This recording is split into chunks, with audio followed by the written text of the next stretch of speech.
Alrighty guys, Greg here from WealthVine, and in this video we're going to cover placing a call option using Robinhood on my iPhone. So let's get to it.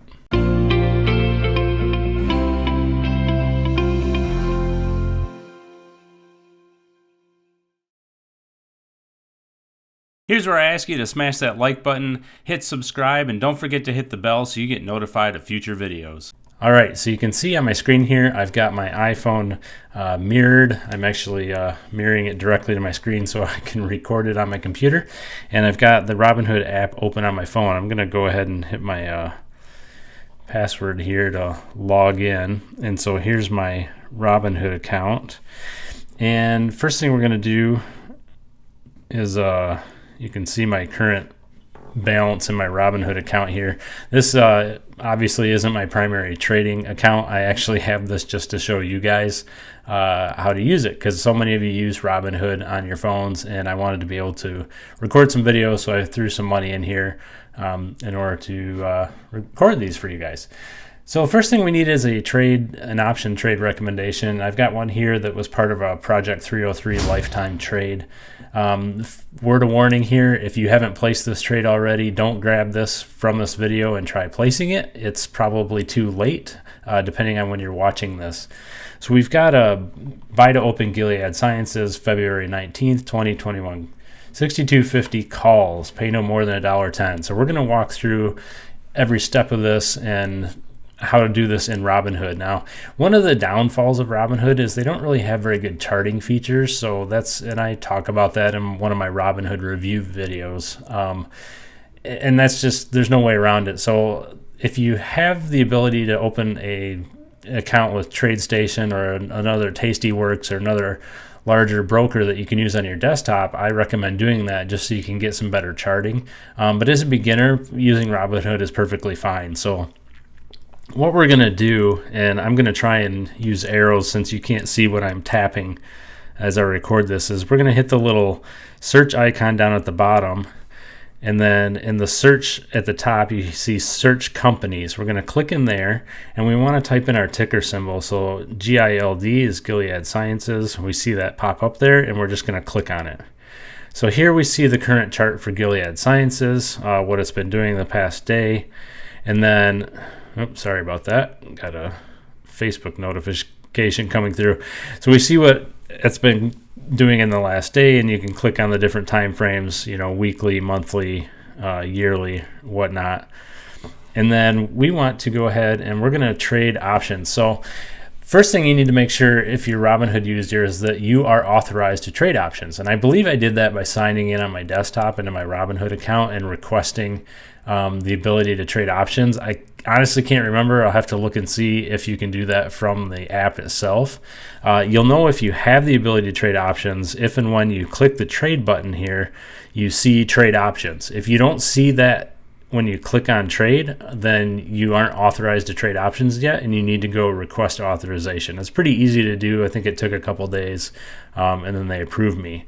So if you click buy right here, you're going to actually go to a screen that allows you to purchase the stock, but we don't want to do that. We want to trade options. We're going to click on trade options, and then it brings this up, which is kind of like, okay, what do I do next? And basically what they want you to do first is select your expiration date. So we're going to look here at our trade recommendation. We want to look for the February 19th, 2021 expiration.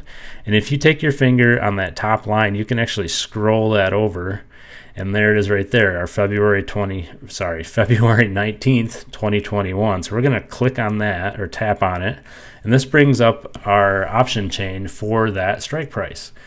And we want to look for the 62.50 calls. And Robinhood defaults their list of strike prices based on the amount of volume, and so the strike prices with the most volume tend to float to the top. So it makes sense that we already see 62.50 here towards the top because there's decent volume on this. And then if we look at our headings here, I'm going to point here, you can see we've got buy and sell and call and put, and right now we've got buy and call selected, so we're buying calls. We could change that to sell calls or to buy puts.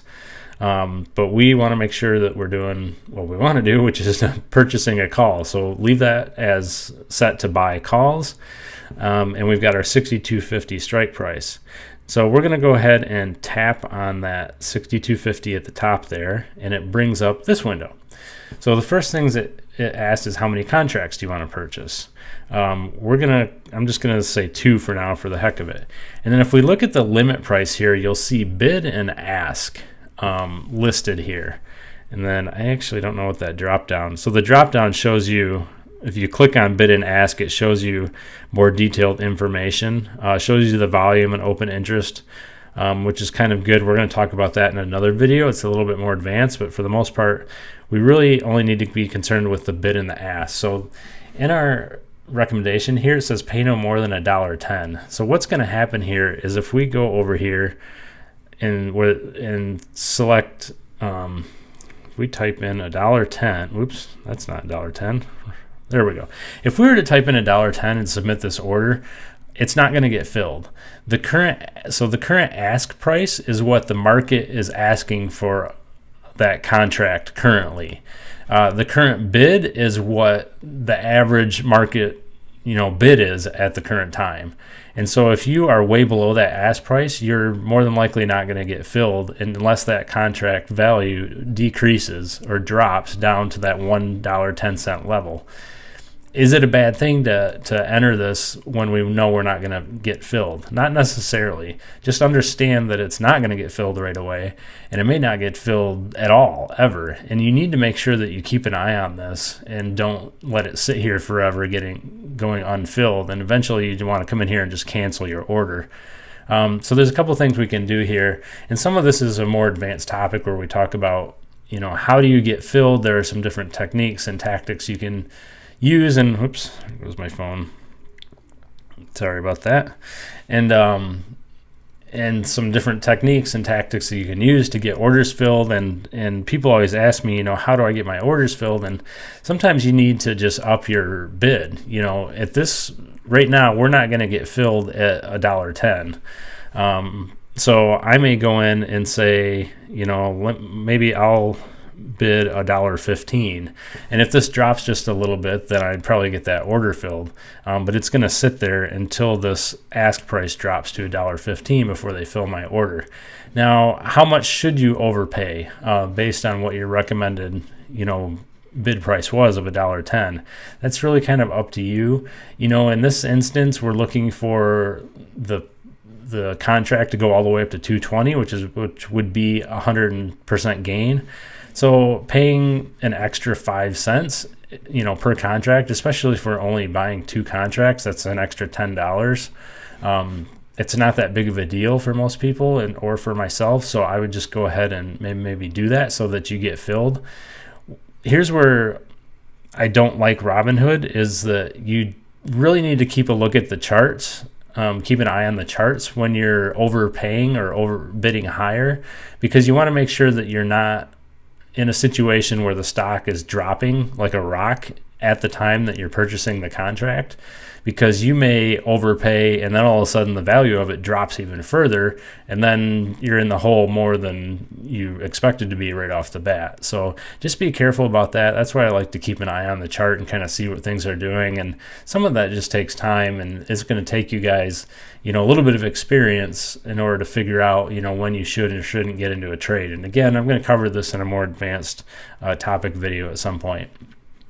So down here we see our max cost. Some of you may ask, well, why is it $230? So let me go back up. I'm clicking on my computer. Let me go up and change this to 1 contract. So again, 1 option contract controls 100 shares of underlying stock. So if the price of the contract is $1.15, you got to multiply it by 100. So the cost of that 1 contract is $115. So again, I wanted to purchase 2, so you've got to double that. So it's $230.